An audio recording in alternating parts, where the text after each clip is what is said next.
कीर्ति Singh Vaser class की तरफ से। हमने इससे पहले की क्लास में हम संत कवियों के बारे में पढ़ रहे थे। ठीक है, आज की क्लास में हम ये देखते हैं कि संत कवियों से संबंधित जो प्रसिद्ध स्थल रहे हैं, जो आपसे पूछे जाते हैं।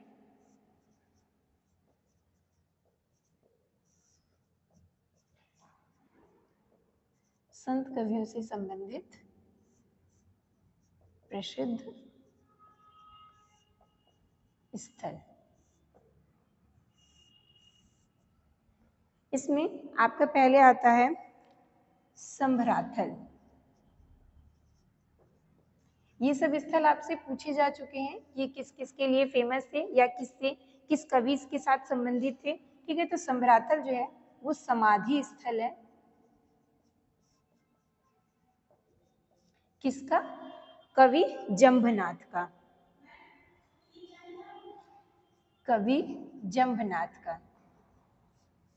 ठीक है, संभराथल जो है वो समाधि स्थल है जंभनाथ का। ठीक है, दूसरा है आपका अलकदरीबा।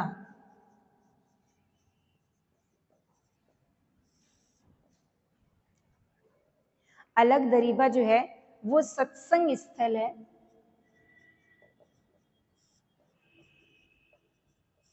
अलकदरीबा जो है वो आपका सत्संग स्थल है। किसका? दादू दयाल का। दादू दयाल ने यहाँ पे अपने सत्संग किए थे। ठीक है, जो लोगों को उन्होंने उपदेश दिए थे, तो वो आपका किसमें? अलकदरीबा। आपसे पूछा जाता है अलकदरीबा स्थल जो है वो किस कवि से संबंधित है, तो वो दादू दयाल से संबंधित है। पूछ जाता है इन्होंने ये किस उद्देश्य से संबंधित है, तो यहाँ पे इन्होंने सत्संग किए थे। और एक आपका भरानी। भरानी स्थान जो है वो आपका जो है वो राजस्थान में है। भरानी कहाँ पे है? राजस्थान में। और भरानी जो है वो मृत्यु स्थल है। किसका? दादू दयाल का। भरानी दादू दयाल ने सत्संग कहाँ दिया था? अलकदरीबा में। और इनका मृत्यु स्थल कहाँ पे है? भरानी में। ठीक है, ये सब आपसे क्वेश्चन पूछे जा चुके हैं। बाबा लाल का सैल। बाबा लाल का शैल,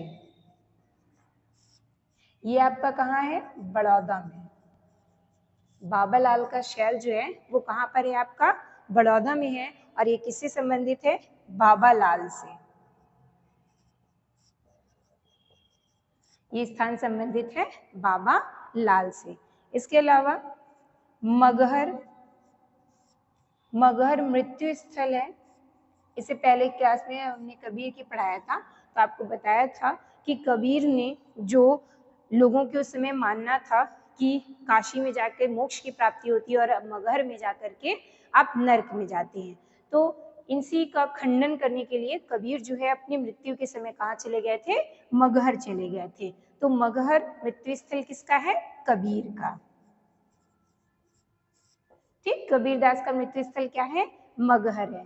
और आपका आता है सांगानेर। सांगानेर, सांगानेर जो है ये आपका मृत्यु स्थल है। सांगानेर यानी कि किसका? सुंदरदास का।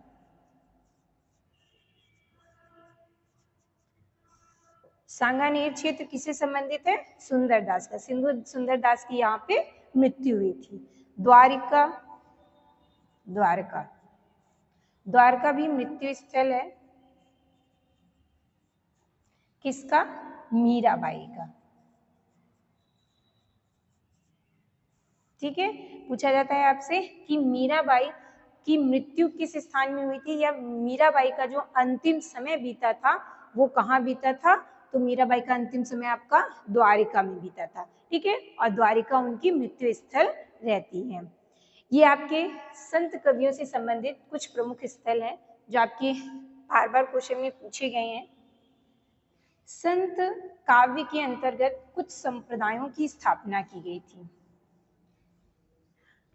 संत काव्य के अंतर्गत विभिन्न कवियों ने संप्रदायों की स्थापना की, तो उसके बारे में देखते हैं।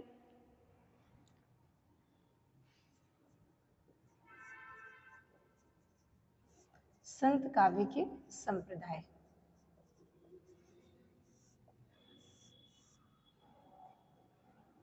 जिसमें से आपके संप्रदाय में कबीर पंथ संप्रदाय आया। कबीर पंथ संप्रदाय के प्रवर्तक कौन कहे गए हैं? कबीर। कबीर पंथ संप्रदाय किसने चलाया? कबीर ने चलाया। और ये कहाँ पे चलाए इन्होंने? काशी में। कबीर पंथ कहाँ चलाया था? काशी में। और इनके जो प्रमुख शिष्य हैं वो कौन है? धर्मदास है। इनके प्रमुख शिष्य धर्मदास हैं।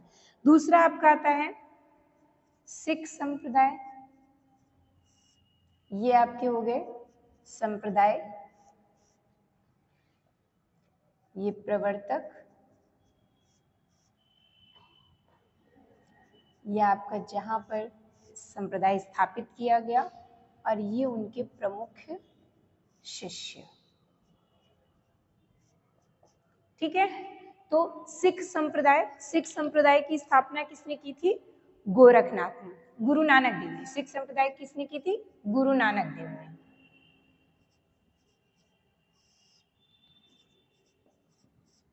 गुरु नानक देव ने सिख संप्रदाय की स्थापना कहाँ पे की थी? पंजाब में की थी।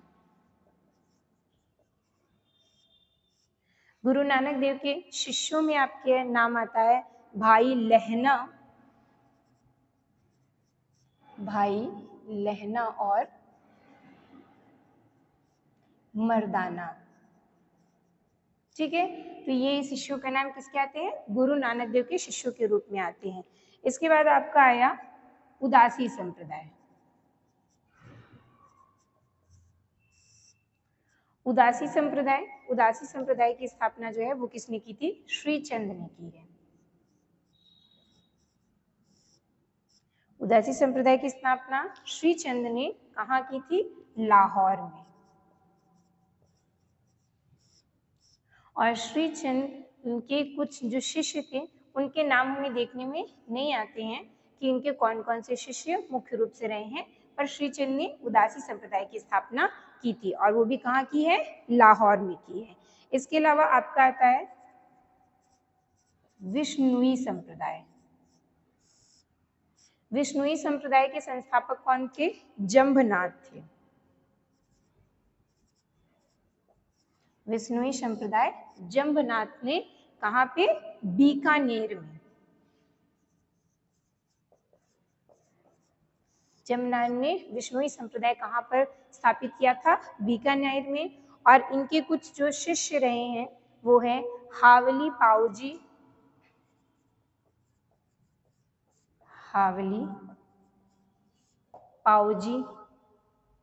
मालदेव, दत्तनाथ। ठीक है, तो विष्णुई संप्रदाय। इसके अलावा आपका आया निरंजनी संप्रदाय। निरंजनी संप्रदाय की स्थापना हरिदास निरंजनी ने की थी।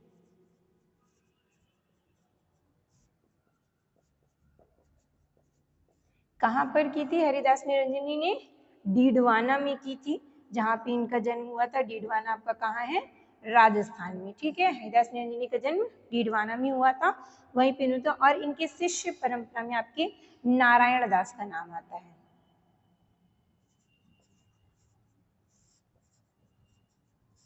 नारायण दास का नाम आता है। ठीक है, इसके बाद आपका आता है दादू पंथ। दादू पंथ की स्थापना दादू दयाल ने की थी।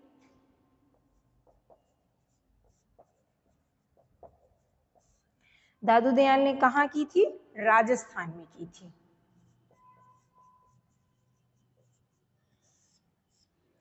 दादू पंथ की स्थापना दादू दयाल ने राजस्थान में की थी, और इनके शिष्य परंपरा में सुंदरदास,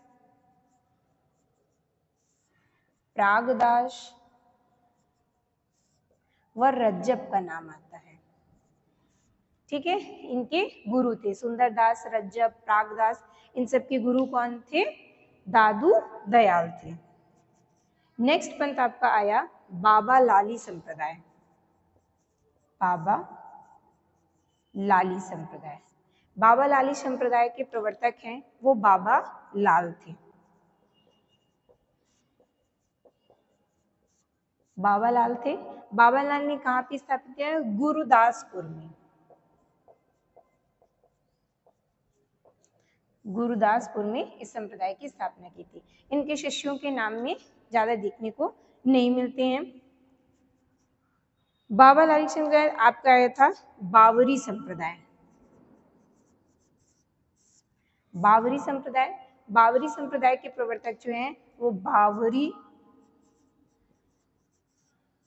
साहिला। ठीक है, बाकी इसके बारे में कोई मुख्य जानकारी देखने को नहीं मिलती है। बस ये आपसे पूछ लिया जाता है कि बावरी संप्रदाय की स्थापना किसने की थी, तो बावरी साहिला ने की थी। ठीक है, इसके बाद आपका आता है सत्यनामी संप्रदाय। सत्यनामी संप्रदाय की स्थापना जो है वो जगजीवन दास ने की थी।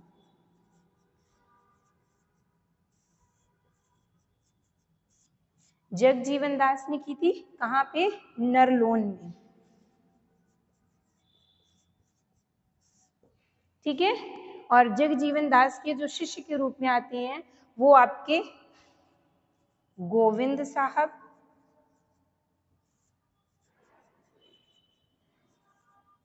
वह भीखा साहब का नाम आता है।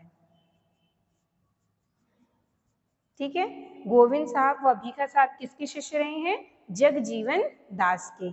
इसके अलावा आपका एक और संप्रदाय आता है साधु संप्रदाय। साधु संप्रदाय की स्थापना जो है वो वीर भानु ने की थी।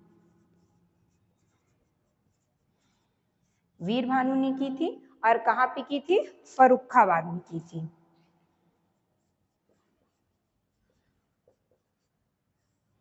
ठीक है, ये आपके कुछ भक्ति काल की जो संत काव्य परंपरा थी, संत काव्य परंपरा में जो संप्रदाय आपके स्थापित किए गए उनके वो संप्रदाय, उसके प्रवर्तक व वो संप्रदाय कहाँ पर स्थापित किए गए और किस आपके शिष्यों के नाम देकर के पूछ लेता है नारायण दास के गुरु कौन थे। ठीक है, वह ये किस संप्रदाय से संबंधित थे। जैसे पूछ लिया गोविंद साहब किस संप्रदाय से संबंधित थे, तो गोविंद साहब किस संप्रदाय से संबंधित थे? सत्यनामी संप्रदाय से। ठीक है, आगे की क्लास में हम आगे के कवियों के बारे में पढ़ेंगे।